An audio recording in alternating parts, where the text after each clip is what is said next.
কামনা বাসনা দিয়ে রচিয়া বাসনা বুঝিনি তো ভেঙে যাবে মিলন বাস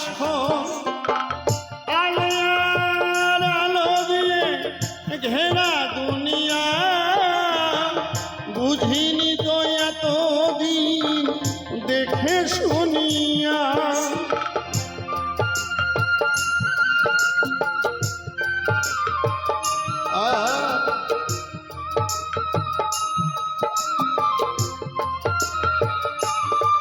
আর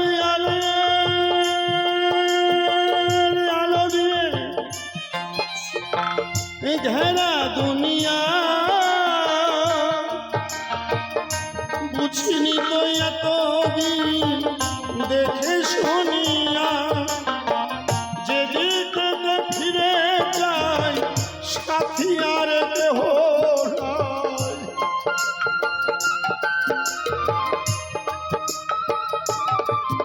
এখন যেদিকে ফিরে যাই সাথী আর কেহ নাই শ্মশানে নিয়তি শুনি হাসে একা একা দিন হাতে বসে ও আমি একা একা দিন হাতে বসে জয় জয় শ্রী গুরু প্রেমানন্দ হরিবল হরিবল হরিবল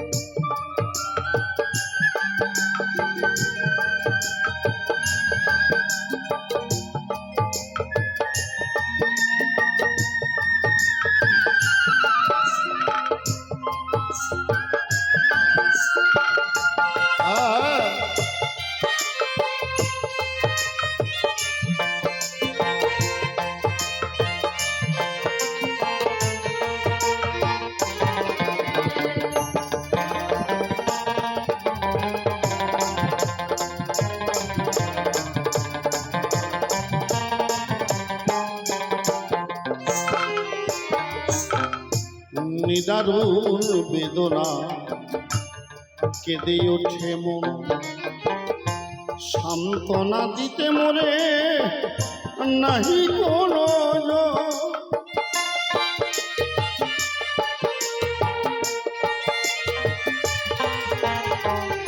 নিদারুণ বেদনা কেঁদে ওঠে মন সান্ত্বনা দিতে মরে নাহি কোনো জন সর্বহারা হয়ে সে যে ভিখারি গুরুপদে দেহ দিয়াছি ধরি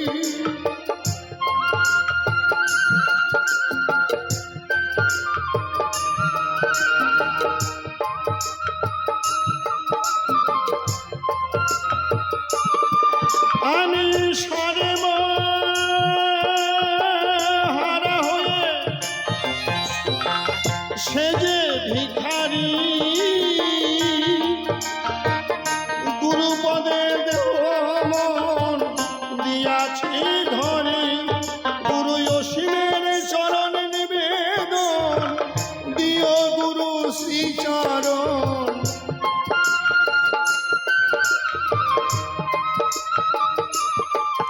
গুরু মরি অসীমের চরণে নিবেদন দিও গুরু শ্রীচরণ মরণের ডাক যদি মোর আসে আমি একা একা দিন হাতে বসি ও আমি একা একা দিন হাতে বসি এ জীবনের দিনগুলি কেটে গেছে এ জীবনের দিনগুলি কেটে গেছে ধুলা খেলা রঙ্গ রসে একা একা দিন হাতে বসি ও আমি একা একা দিন হাতে বসি ও আমি একা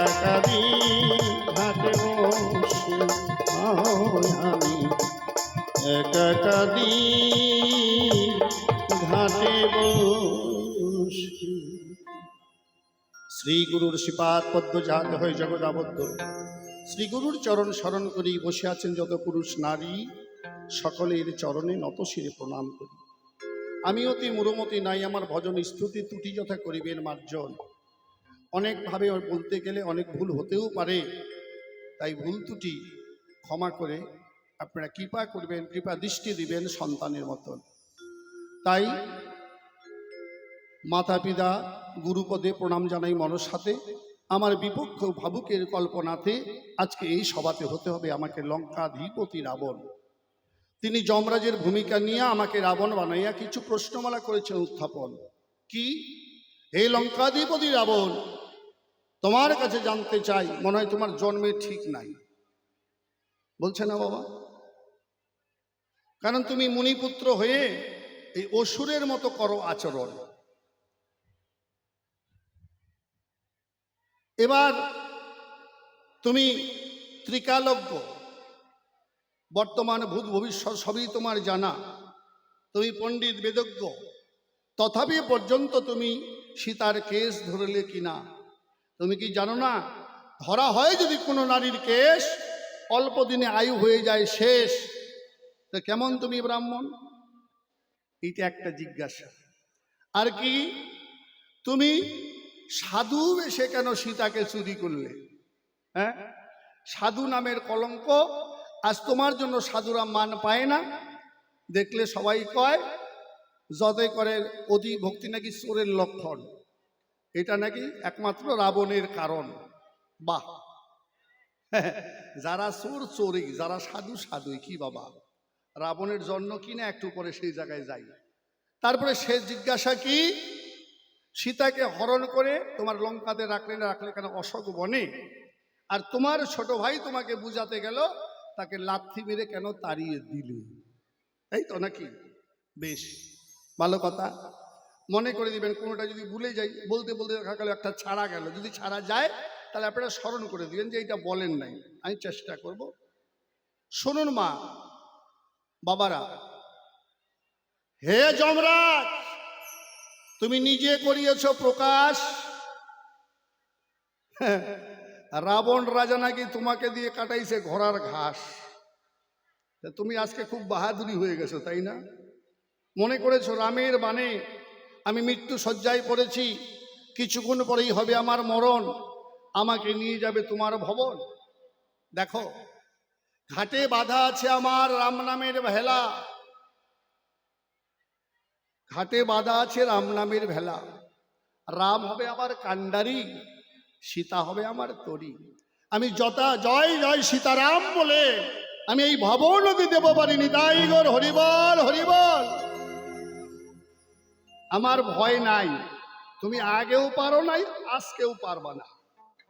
তাই বলি, ঘাটে বাঁধা মোর রাম নামের ভেলা, তোমাকে দেখাবো আমি কাঁচকলা। তুমি আমার কিচ্ছু করতে পারবা না, আগেও পারো নাই আর আজকেও পারবা না। কারণ তুমি বাইরের রাবণকে চিনো, ভিতরের রাবণকে তুমি জানো না, চেনো না। তাই তোমার বাহাদুরি। তুমি দেবে আমাকে গদার বাড়ি, গলায় লাগাবে সামের দড়ি। এই জীবনে আর তোমার সেই আশা পূর্ণ হবে না। কেন?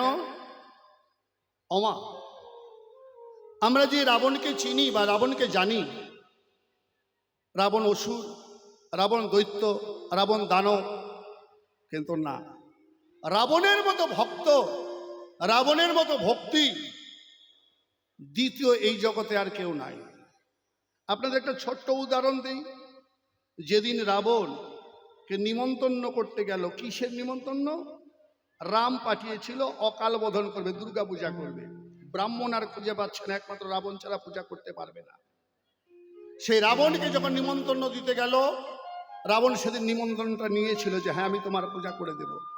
আচ্ছা বলুন তো, এমন জগতে মানুষ আছে? ওই লোকটা আমার শত্রু, কখনই যে আমাকে মারে তার কোনো ঠিক ঠিকানা নাই। সেদিন যখন পূজা করতে যাবে, স্বয়ং মা দাশক্তি মহামায়া তাকে বলছে, রাবণ তুমি কোথায় চলেছ? তুমি যেও না বাবা, আমি তোমার কাছে আছি। তুমি জানো না এই পূজা করলে আমি রামের দিকে চলে যাব? বলে, মা আমি তো ব্রাহ্মণ সন্তান, রাম যে আমার যজমান মা, আমি যে পুরোহিত, পুরে পুরে তো পরের হিত করতে হয়, তাই তো পুরোহিত। মাগো তুমি বাধা দিও না লঙ্কেশ্বরী, আমাকে বাধা দিও না, আমাকে যেতেই হবে মা, কারণ আমি যজমানের ঘরে না গেলে আমার ব্রাহ্মণের ব্রাহ্মণত্ব থাকবে না। হরিবল হরিবল। বলো তো এমন কোনো ব্যক্তি আজও পর্যন্ত পৃথিবীতে আছে যে আমার চরম শত্রু, তার বাড়িতে যাই আমি পূজা করে দেব? কি বাবা, এটাই সাধু, এটাই ব্রাহ্মণ, এটাই পণ্ডিতের লক্ষণ। তুমি কি জানো ধর্মরাজ রাবণ সম্বন্ধে? আর তুমি আমাকে তোমার জমালয়ে নিয়ে যাবে? কত সোজা। হ্যাঁ, তুমি জানোই না রাবণ কে। তাহলে সেই লঙ্কাধিপতি রাবণ কেন সীতা হরণ করলো বাবা? কেন সাধু বেশে সীতাকে আনতে গেল? সেই জায়গায় যাই, তার পূর্বে একটু আলোচনা করতে চাই। এই যে রাবণ আর কুম্ভকর্ণ, তারা দুটি ভাই, তাই না? তারা ছিল সত্যযুগে লক্ষ্মী নারায়ণের দ্বারের দ্বারী, অতন্ত প্রহরী। কেউ লক্ষ্মী নারায়ণকে দর্শন করতে গেলে তারা নারায়ণের আদেশ নিত, তারপরে দ্বার ছেড়ে দিত, মানে গেটম্যান যাকে বলা হয়, তারা পাহারা দেয়। একদিন প্রভু সেবার করে শয়নে আছে, এমন সময় ব্রহ্মার 4 জন পুত্র সনক, সনত কুমার, সদানন্দ আর সনাতন, এই 4 জন ঋষি এসে উপস্থিত হলো। জয় বিজয়, দ্বার ছেড়ে দাও, আমরা লক্ষ্মীনারায়ণ দর্শন করতে চাই। বলে এখনই প্রভু শয়নে গেলেন, তাছাড়া মালিকের আদেশ ছাড়া আমরা তো দ্বার ছেড়ে দিতে পারি না, তো একটু অপেক্ষা করুন, আমরা আদেশ নিয়ে আসি। বলে কি তোমরা সাধুগুরু বৈষ্ণব মানো না? আমরা ব্রাহ্মণ, আমরা ব্রহ্মার্থ নয়, আমরা সনক, সনত কুমার, সদানন্দ, সনাতন 4 জন মহা ঋষি, আমরা অপেক্ষায় দাঁড়িয়ে থাকবো, দ্বার ছাড়বে কি না? বলে না, প্রভুর আদেশ ছাড়া আমরা দ্বার ছাড়তে পারি না। এত বড় সাহস আমাদের, তোরা বাধা দিস? জোর করে ঢুকতে গেলে গেটম্যানের কাম কি বাবা? অর্ডার না পেলে কি ঢুকতে দেবে? তারা বাধা দিল, ধাক্কা লেগে ওই 4 জন ঋষি পড়ে গেল। মনে পেল তাপ, সঙ্গে সঙ্গে দিল অভিশাপ, পাপিষ্ঠ নরধম, তোরা সাধুগুরু বৈষ্ণবকে আঘাত করলি, যা তোদের অভিশাপ করছি, সামান্য নারায়ণের দ্বারের দাঁড়ি হয়ে তোরা সাধুগুরু বৈষ্ণবকে অপমান করিস, তোরা নারায়ণের চরণ ছাড়া হবি হবি হবি হবি। যখন অভিশাপ দিল, সঙ্গে সঙ্গে জয় বিজয় 2 ভাই চরণে লুটিয়ে পড়ে বলল, হে ঋষিগণ, সত্যিকারে বলুন তো আমাদের কি অপরাধ আছে? আমরা তো দ্বার পাল, দ্বার রক্ষক, মালিকের আদেশ ছাড়া কখনো চাকর বাকর কি নিজের ইচ্ছায় কোনো কিছু করতে পারে? আমরা তো নিমিত্ত মাত্র, চাকর বাকরের মতো। আপনারা মহান সাধু সন্ন্যাসী মানুষ হয়ে এইভাবে আমাদের আঘাত করলেন, অভিশাপ দিলেন। আমরা একদিনই যদি লক্ষ্মী নারায়ণের প্রসাদ না পাই, একদিনে প্রভুর বদন দর্শন না করি, আমাদের সেদিনটা বড় কষ্টে যায়। হে ঋষিগণ, এই অভিশাপ ফিরিয়ে নিন, আমরা এই অভিশাপের যন্ত্রণা সহ্য করতে পারবো না, আপনাদের চরণ ধরে প্রার্থনা করছে অভিশাপ ফিরিয়ে নিন। বলছে না, অভিশাপ ফেরত নেওয়া যায় না। এমন সময় ভিতরে যে লক্ষ্মী নারায়ণ ছিল, শয়ন কক্ষ থেকে তারা বের হয়ে এলো। ও বাবা, আপনার বাড়ির দরজায় যদি একটা গন্ডগোল হয়, ঘরের ভিতর থেকে শোনা যাবে না? এসে বলছে, কি হয়েছে? জয় বিজয় প্রভু, আমাদের অপরাধ কি? আমরা তো দ্বার পাল, দ্বার রক্ষা করি, আজ বিনা দোষে এই ঋষিগণ আমাদের অভিশাপ দিয়েছে, আমরা নাকি আপনাদের চরণ ছাড়া হবো। প্রভু গো, এক মুহূর্ত চরণ ছাড়া থাকতে পারবো না, হে দয়াল। নিত্য নিত্য আমরা 2 ভাই আপনাদের প্রসাদ পাই, আমরা প্রসাদ থেকে বঞ্চিত হতে চাই না, আমাদের অভিশাপ থেকে মুক্ত করুন। ভগবান বলল, দেখো, একবার ধনুক থেকে যদি তীর চলে যায়, সেই বাণ যেমন ফেরত আনা যায় না, একবার কেউ যদি একটা মুখ থেকে বাক্য বের করে ফেলে, সেটাও ফেরত নেওয়া যায় না, অভিশাপ ফলবেই। তবে হ্যাঁ, তোমরা 3 জন্মে মুক্তি নেবে না 7 জন্মে নেবে? প্রভু, এটা কেমন? বলে 7 জন্মে যদি মুক্তি নেও, জন্ম নেবে, আবার মরবে, জন্ম নেবে, আবার মরবে, এরকম করে 7 জন্ম যাবে। আর 3 জন্মে যদি মুক্তি চাও, তাহলে আমার সঙ্গে তোমাদের শত্রু রূপে দেখা হবে। বলো কোনটা চাও? বলে প্রভু, তোমার সঙ্গে শত্রু রূপে দেখা হয় হোক, তাতে কোনো দুঃখ নাই। দয়াল গো, তোমার চরণে একটা প্রার্থনা জানাই, তোমার হাতে মরবো তাতে কোনো দুঃখ নাই, যেন তোমাকে দর্শন করি, তোমার বিরুদ্ধে আচরণ করে তোমার নাম নিতে নিতে মরি। হে দয়াল, আমরা 7 জনম এতদিন অপেক্ষা করতে পারবো না, আমরা 3 জনমে মুক্তি চাই। তথাস্তু। সত্যতে জয় বিজয় হলো। হিরণ্যকশিপু হিরণ্যক্ষ, তেতায় রাবণ কুম্ভকর্ণ। আমি জানি, আমার সবই জানা। কেন সীতার কেস বললাম? আমি জানি আমার আয়ু 10,000 বছর, আমার সহজে মরণ হবে না। যদি আয়ুটা নিজে তাড়াতাড়ি না কমাই, তাহলে তো আমি মুক্তি পাবো না। কারণ 1 লক্ষ পুত্র, 1.25 লক্ষ নাতি, বিশাল হয়েছে মোর রাক্ষস জাতি। এক এক করে সবাইকে আমি এই লঙ্কা থেকে স্বর্গধামে পাঠাবো, শেষ যাত্রী আমি হব। কাউকে আমি রাখবো না, সবাই যেন প্রভুর চরণ পায়। তাই তো সীতার ধরলাম কেশ, নিজের আয়ু নিজে কিছুটা করলাম শেষ। এবার কেন সাধু বেশে এলাম? হ্যাঁ, এই যে সীতা, সীতা তো অতীব সুন্দরী, জনক রাজার কন্যা, তাই না? ভৃগুমণি যে ধনুকটা রেখেছিল, যেটাকে হরধনু, তাই না? জনক রাজা কি করলো? ধনুক ভাঙ্গা পণ। যে ধনুকটা ভাঙতে পারবে সে সীতাকে করবে গ্রহণ। এবার অনেক বীর, কুস্তিগীর, বড় বড় পালোয়ান যারা আসে, ধনুক ভাঙ্গা তো দূরের কথা, নড়াতেও পারে না। সীতা মনে মনে ভাবে, আমার কি তাহলে বিবাহ হবে না? কারণ সীতার আছে জানা, আমি তো লক্ষ্মী। হে নারায়ণ, তুমি কবে আসবে? কবে তোমার চরণের দাসী হব?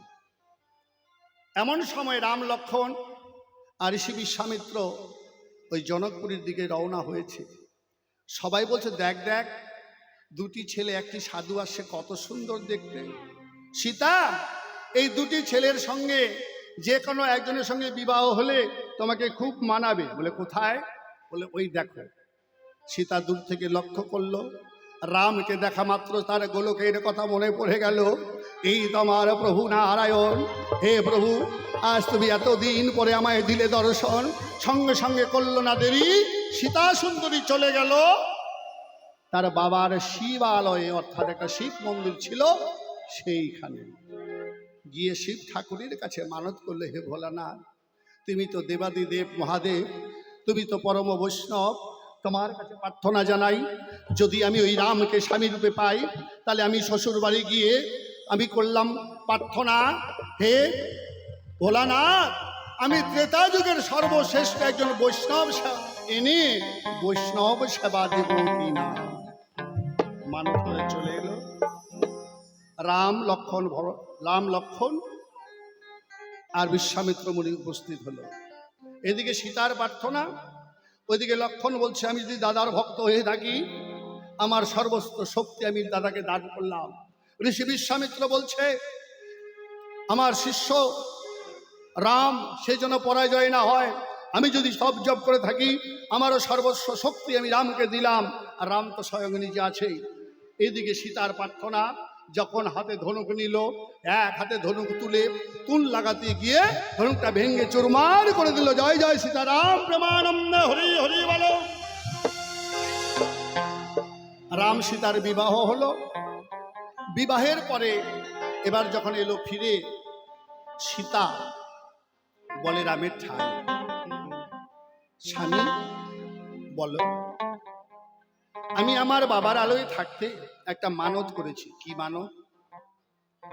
আমি তোমার সঙ্গে আমার বিবাহ হলে আমি বৈষ্ণব সেবা দেব, এটা মানত করেছি শিব মন্দিরে।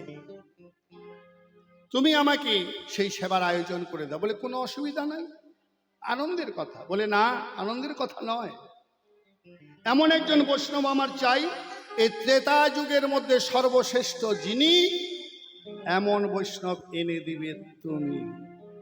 ভেজাল কথা না বাবা। এখন এই কলিযুগে তো মেলায় বৈষ্ণব, কারো মোটা মালা, কি কারো চিকন মালা, কারো মোটা ঠিকই অর্ধেকটা মাথা, কারো চিকন ঠিকই, কারো ঠিকই নাই, নানা রকম ব্যাপার। তখনও এরকমই ছিল। এখন সর্বশ্রেষ্ঠ বৈষ্ণব কোথায় পাওয়া যায়, মুশকিল ব্যাপার। রাম চিন্তায় পড়ে গেল, সঙ্গে সঙ্গে মনে মনে ভাবলো তাই নৈমি সারণ্য, যেখানে সব সময় একসঙ্গে 60,000 মুনি ঋষির বাস, সেখানে রাম প্রবেশ করলেন। ওই 60,000 মুনি ঋষিদের কাছে গিয়ে প্রণাম করে বললেন, হে ঋষিগণ, হে সাধুগণ, হে সন্ন্যাসীগণ, তোমরা সদা সর্বদা তপ জপ সাধন ভজন করো। আমার সীতা সুন্দরী একজন সর্বশ্রেষ্ঠ বৈষ্ণব চায়, ত্রেতা যুগের সর্বশ্রেষ্ঠ বৈষ্ণবে কে বা একটু জেনে বলে দাও আমার। ওই ঋষিগণ সাধনায় বসে বলল, হে রাম, দাশরথী পুত্র রাম, শোনো, ত্রেতা যুগের সর্বশ্রেষ্ঠ বৈষ্ণব একজন আছে, যদি যেতে পারো তার কাছে, তোমারে আমরা শুধাই। ত্রেতা যুগের সর্বশ্রেষ্ঠ বৈষ্ণব লঙ্কাধিপতি রাবণ, তার উপরে আর কোন বৈষ্ণব নাই। রাম বলল, শুনেছি সে নাকি দানব, সে নাকি রাক্ষস। এটা কি করে হয়? কেন? আমরা জানি দেবাদিদেব মহাদেব তিনি পরম বৈষ্ণব, তাকে আনলে হবে না? বলে না। বলে কেন? বলে শিব একদিন সরযূ নদীর তীরে গেল, রাজহংসী কেলি করতেছিল, তাই দেখে শিবের বিন্দু পতন হলো। সেই বিন্দু রাখলো পদ্মপাতার উপরে, পদ্মপাতা সহ্য করতে পারল না, ছিদ্র হয়ে প্রবেশ করলো পাতালে, সেখানে পদ্মা দেবীর জন্ম হলো। তাহলে নিজের বিন্দু যিনি ধারণ করতে পারে না, সামান্য রাজহংসীর কেলি দেখে তার বিন্দু স্খলিত হতে পারে, সে বৈষ্ণব হয় কি করে? হ্যাঁ, তাহলে শিব বৈষ্ণব না?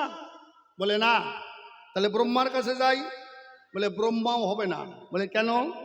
নিজের মেয়ে সন্ধ্যাকে দেখে তার বিন্দু স্খলিত হয়েছিল, নিজে বানিয়ে এত রূপ হয়েছে, রূপ দেখে নিজের পিতা নিজে পাগল হলো। তাহলে নিজের কন্যাকে দেখে যে পিতার কামনা বাসনা জাগে, সে বৈষ্ণব হয় কি করে?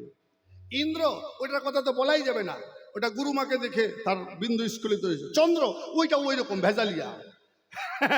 একটাও যখন চান্স পেল না, একটাই শুদ্ধ বৈষ্ণব, সেটা লঙ্কাধিপতি রাবণ। করল না দেরি, চলে গেল লঙ্কাপুরী। লঙ্কাতে যখন গেল, রাবণ দূর থেকে দেখে চিনতে পেরেছে, হে দয়াল, এতদিন পরে তুমি আজ আমার গৃহে পদধূলি দিয়েছ, আমি তোমার আশায় তো পথ চেয়ে বসে আছি।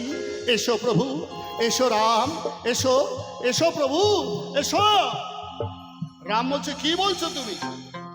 আমি ক্ষত্রিয় রাম, আমি প্রভু টবু নয়, আমি দশরথ পুত্র রাম, আমি অযোধ্যার রাম, আমার স্ত্রী সীতা দেবী বৈষ্ণব সেবা দেবে, তাই তোমাকে নিমন্ত্রণ করতে এসেছি।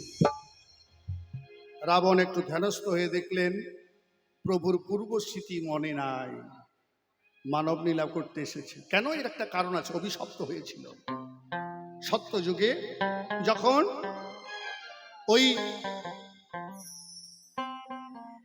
হিরণ্যকশিপুকে যেদিন বধ করে, নরসিংহ রূপে বধ করেছিল না, এই যে নরসিংহ রূপে বধ করে, তর্জন